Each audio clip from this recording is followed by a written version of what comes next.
That may be the greatest catch I've ever seen in my life. Okay, let's go through and talk about some players that are surging right at the exact time you need them to be for the fantasy football playoffs. Not going to lie, a couple of these players I was not expecting, to say the least. Nonetheless, going to be really happy to talk about all of them.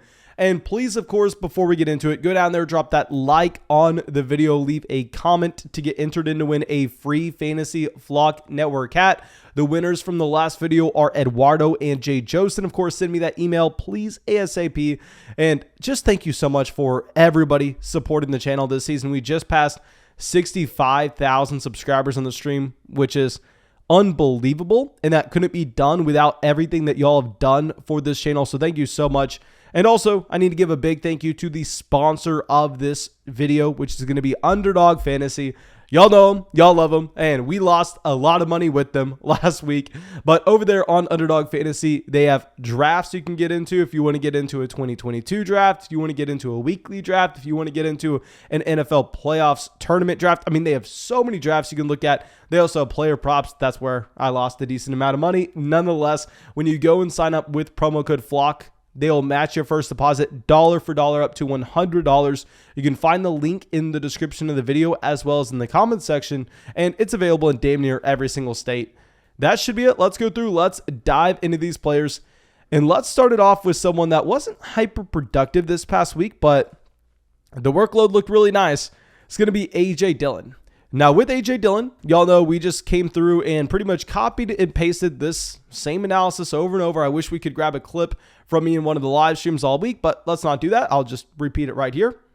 We were starting Aaron Jones over AJ Dillon this week confidently based on our projections, having Aaron Jones and AJ Dillon as running backs that were splitting the backfield 50-50. You were expecting the touches to be roughly equivalent. However, you were going through and being a lot more excited about Aaron Jones than you were AJ Dillon, because with Aaron Jones, this was the running back that was going to get the usage in the red zone as well as the targets out of the backfield, which are the valuable touches in the backfield. So it didn't matter if they were splitting the backfield 50-50, because of course you want Aaron Jones. And while that may, look nice when you're just looking at the fantasy production, if you're just looking at the points at the end of the week and you have Aaron Jones coming out with 21.5 and you have AJ Dillon coming out with 6, you're probably wondering, okay, well, Mason, why the hell would you have AJ Dillon as a player that is just skyrocketing up in value? And it's because we were wrong with this backfield. I was wrong. Now, yes, we were right about the fact that Aaron Jones has the role in the red zone, but this isn't a 50-50 backfield split. Aaron Jones had a whopping 5 carries out of the backfield this week. It doesn't matter how you cut this. If you go through, look at the snaps played, Aaron Jones, he trailed AJ Dillon in snaps. AJ Dillon comes out, he plays 37 snaps, he gets 15 carries. He also ran 13 routes out of the backfield. So it looks like Dillon went from a running back this past week, we were telling everybody to go through and bench AJ Dillon, to now I think you can play him. And I know it's crazy for me to say that after a week where he was a little disappointing here. Now, this upcoming contest against the Baltimore Ravens, the Ravens have such a tough run defense that you're going to be going through and you're 100% going to be benching AJ Dillon. You're definitely going to be benching AJ Dillon based on this one matchup alone. But beyond that, whenever you have decent matchups with AJ Dillon, I think Dillon is now more than a handcuffed running back. I think Dillon is someone that you can consider just going through and playing in your starting lineup, because I was expecting it to be maybe 10 carries for Aaron Jones, 3 to 4 receptions for Aaron Jones, and the touchdown for Aaron Jones, and then 10 carries for AJ Dillon, and that's it. If it's going to be 15 and 5, even if Aaron Jones is the running back that is getting the work inside the red zone, I still think that AJ Dillon, just based on the raw amount of touches, is going to be in consideration. And now our next player is going to be someone that we've talked about. This is the 3rd video in a row we have mentioned him. I have to give him his credit. Rashaad Penny. I will be very brief on this. I am sorry for even bringing this up yet again, but you know he's my guy. Y'all know how much we loved Rashaad Penny in Dynasty Fantasy Football and how we've been wrong on him every single season. I just want to bring him up, and that he looks like he is now the starting running back for the Seattle Seahawks so many years later. I think he's a great talent. I think that this is a backfield that now he has a command on because DJ Dallas was active this week. Y'all have heard me say this about 5 times now, but DJ Dallas was active alongside Alex Collins. Rashaad Penny dominates not only with snaps, touches, production, any way you cut it. Rashaad Penny looks like he's the guy. Now, of course, Rashaad Penny here went up against the Houston Texans, which is about the best matchup you could have asked for. I get it. Let me have my day. We've been waiting years for this. Please let me live a little. Let me talk about Rashaad Penny. And now our next running back, going to be someone that, honestly, I'm not a massive fan of, and it sucks to see this. Nick Chubb. The reason Nick Chubb's going to be jumping up in our rankings is y'all know we preferred Kareem Hunt coming into the season rather than Nick Chubb. I've never been a big Nick Chubb guy. But now that you're removing Kareem Hunt from this offense with this injury. Now, we don't have the official reports on what this injury is going to be. He's going to get an MRI on Monday. By the time this video comes out, hopefully we already have the details on that, and we'll be recapping that every single live stream throughout the week, of course.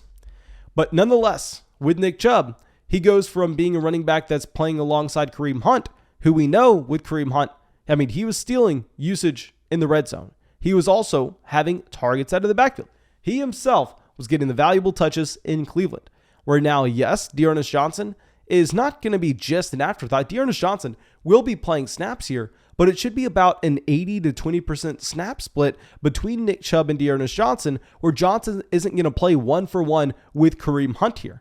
So I think based on Hunt leaving this offense, Nick Chubb is much more exciting. Now, yes, I get it. Over the past 2 games he's played, Nick Chubb has been very disappointing. So it's kind of funny that I'm leading off this video with 2 running backs that didn't score a lot of points this past week. But with Nick Chubb here, he has 17 carries. He has 59 rushing yards. This year it was a brutal matchup against the Baltimore Ravens this week and last week. Right now, Baltimore is the number 1 defense in the league with limiting opponents' running game ability. I clearly think that you need to be just taking that into account and kind of adjusting what we've seen from Nick Chubb over the past 2 weeks, knowing that it hasn't been as bad as what the numbers say. And especially if the workload's going to change a little bit, where Nick Chubb now, he just saw 4 targets out of this backfield, maybe getting a little bit more involved as a receiver as well. I think you'd be a little more excited. Now, our next running back, on Thursday night, he came out and he dominated. I have to bring him up just because we owe the man his respect. Dalvin Cook. Now, Dalvin Cook, he comes out over 200 rushing yards, 27 carries. And what was funny is people were asking me, do I play Dalvin Cook or Alexander Mattison? What are we doing? If Dalvin Cook is active, you play Dalvin Cook. Now, with all that being said, where can we move him? Can I come out here and say, oh, yeah, with Dalvin Cook, this running back that now is going to be, the running back 1 overall. Don't know if we can put him there. That's still going to be Jonathan Taylor. So I want to say Dalvin Cook's skyrocketing. He's going from running back 3 to running back 2. I actually think that AJ Dillon and Nick Chubb, it's kind of funny because obviously Dalvin Cook's the guy who's the running back 1 on the week. He drops 35 fantasy points, but I'm going to be raising my expectations with Dillon and Chubb more than I am with Dalvin because you should already have Dalvin Cook in that elite level. Now, going over to the wide receiver position, I cannot wait to get to a tight end at the end of the video, but we'll discuss them a little later on. Let's go to wide receiver, and let's talk about Hunter Renfrow here. Now, with Hunter Renfrow, we talked about it in the recap video of the week. I know it's great. I know he was, right there alongside Davante Adams as being the wide receiver 1 for the week. I don't necessarily think that this is something we can project going forward. The reason for this is with Hunter Renfrow, the past 2 weeks, where it's the only 2-week span of his entire NFL career. They're the only 2 weeks ever of his entire NFL career where he's had double-digit targets. There's a clear reason for that.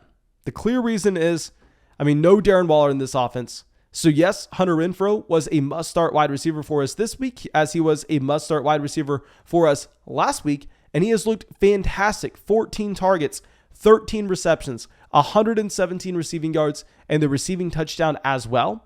But as you implement Darren Waller back into this offense, hopefully this next week, the expectations for Hunter Renfrow, where this past week we had him as a high-end wide receiver 2, I was too scared to put him in that wide receiver 1 range, even though we should have. But they're probably going to be falling down to where he's still in borderline top 24 wide receiver, but please don't expect Hunter Renfrow to be this going forward. I know everybody wants Hunter Renfrow on this video. We went through and we asked on that recap video who were some players you wanted to see in the Skyrocketing video. And of course, everybody just was saying Renfrow. And I get it, but at the same time, the role is going to change. And now let's go over to our next player, and this is going to be Tyler Lockett for the Seattle Seahawks. Tyler Lockett and DK Metcalf, they continue to see a very similar amount of targets in Seattle. I don't want to say Lockett's the better wide receiver, but he has just been so much more efficient. Tyler Lockett so far this season has had over 1,000 receiving yards off of 93 targets. He's averaging over 10 yards a target, where DK Metcalf, is right there, 92 targets. They're neck and neck. Yet Metcalf, on the other hand, is down there at 750 yards. Tyler Lockett has been fantastic this past week, no exception. And it's not like, Russell Wilson is going back and being prime Russell Wilson. It's Russell Wilson still halfway between his usual self and, just how bad he was a while ago. It looks like hopefully he's getting closer to his usual self. But with Lockett comes out 9 targets, 5 receptions, 142 receiving yards, and the receiving touchdown. I'm assuming that this upcoming week you will have Jalen Ramsey lining up across from Metcalf. Is there a chance that Lockett just continues this? Is there a chance that if Metcalf's lining up across from Ramsey, you have Tyler Lockett coming out, getting another 9 targets, 100 receiving yards, and a receiving touchdown as well?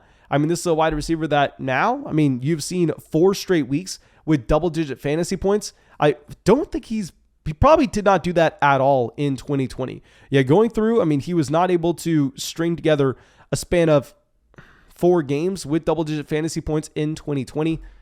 This is a wide receiver that historically you don't really see the efficiency from. You see the elite level ceilings, you see the very low floors, and you just see him go back and forth between the both. But, it looks like all that production that's usually going over to Metcalf is just funneling over to Tyler Lockett. And now our next wide receiver will be Brandon Aiyuk for the San Francisco 49ers. That, the split between the first half of the season and the second half of the season could not be more drastic for Aiyuk. Let's look at this. The first 8 weeks, Brandon Aiyuk was an embarrassing wide receiver 105 on a points per game basis through the first 8 weeks.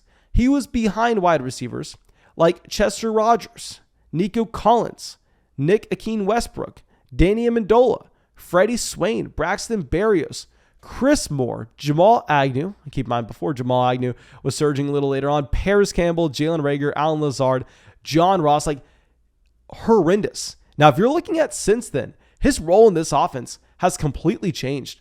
Where I don't know what happened. I don't know if he did something in training camp that pissed off Kyle Shanahan, but he's the wide receiver 17. The wide receiver 17 since week 8. Ahead of guys like CeeDee Lamb, Tyreek Hill, Adam Thielen, Jamar Chase on a points per game basis as well. Brandon Ayuk's been fantastic. This past week was his best week of the season, not from a fantasy production standpoint, but from an opportunity standpoint, where he actually does get 11 targets as a receiver here. His previous season high was actually down there at 8. And clearly at this point, y'all know we kind of made jokes about it coming into the season, but we were making jokes about Deebo Samuel being a little bit more of a running back than a receiver based on how low his average depth of target historically is. And he gets targeted on the area of the football field. It's a little bit more similar to a running back than a receiver. Oh my gosh. Can I get an applause? Can we get something going for that? Because it looks like they're just using Deebo as a primary running back now. Deebo Samuel, I tweeted this out. I don't know if this ended up being true by the end of the game, but halfway through the third quarter, we were actually able to go through and tweet out that Deebo Samuel, okay, it looks like my Twitter isn't loading, but at the time, he had about 20 carries and 3 receptions over the past month. I think you should be very, very excited about what you have with Brandon Aiyuk based on this new role that we're seeing. And now let's go over to our next player, and this is going to be Dawson Knox at the tight end position. This is kind of who I was excited about talking about because this is a player that we need to come out here and we need to just take a hard L. Because with Dawson Knox, we were talking about regression hitting. We were warning that it was coming soon because with Dawson Knox, this is a tight end that earlier this season had been scoring a touchdown on 1 out of every 6 targets. Dawson Knox and the role that he had in Buffalo wasn't necessarily massive. Well, this week in particular, against the Tampa Bay Buccaneers, Dawson Knox not only comes out and has 9 targets, but at the same time, Dawson Knox plays every single snap. There's not another tight end that gets a snap in Buffalo. It's Dawson Knox every single snap. He plays more snaps than Stephon Diggs. And at the same time, you're now removing another quality pass catcher in Emmanuel Sanders from this offense. So if you're going through and removing Emmanuel Sanders here, I think you can be a lot more excited about what you'll have from Dawson Knox, just given the fact that Gabriel Davis won't be seeing the same level of volume that you had from Sanders. And if Dawson Knox is going to continue to get 9 targets a game and one of the most productive offenses in the NFL, I think you can be excited for that playoff push. And our last player on this list will be, of course, I mean, this goes without being said, George Kittle, my God, coming out, just dropping almost 40 fantasy points yet again. I mean, in a tight end premium format that we're playing in right here, he does drop 40 fantasy points, 15 targets, 13 receptions, 151 receiving yards, and the receiving touchdown. I mean, y'all know we had George Kittle as our dynasty tight end 1 coming into the season. I mean, over Kyle Pitts. I love me some George Kittle. But even though, I mean, he had that massive performance just 2 weeks ago, I was coming out and I was saying, you know what? Yeah, he's going to scale back a little bit. He's not going to be the tight end 1. That's still going to be Travis Kelce. I guess we were just wrong. I guess the tight end 1 is George Kittle, because not only does he come out and just drop another 40 points, but at the same time, he increases the amount of targets that he gets in the San Francisco offense as well. He increases that up to 15 targets here somehow, some way. I don't understand. But yeah, I think that's all I got for y'all. Thank you, of course, so much for everybody supporting the channel and dropping those likes, subscribing to the channel. I genuinely appreciate all of y'all. Go down there, leave a comment, letting me know how stupid I am. When you do that, you get entered in to win a free Fantasy Flock Network hat. And also, make sure you go sign up for Underdog Fantasy. Check out some of their player props. Hop in a draft. And yeah, that's all I got for you. Really hope you have a great day. And I hope to see you out with the live stream tonight.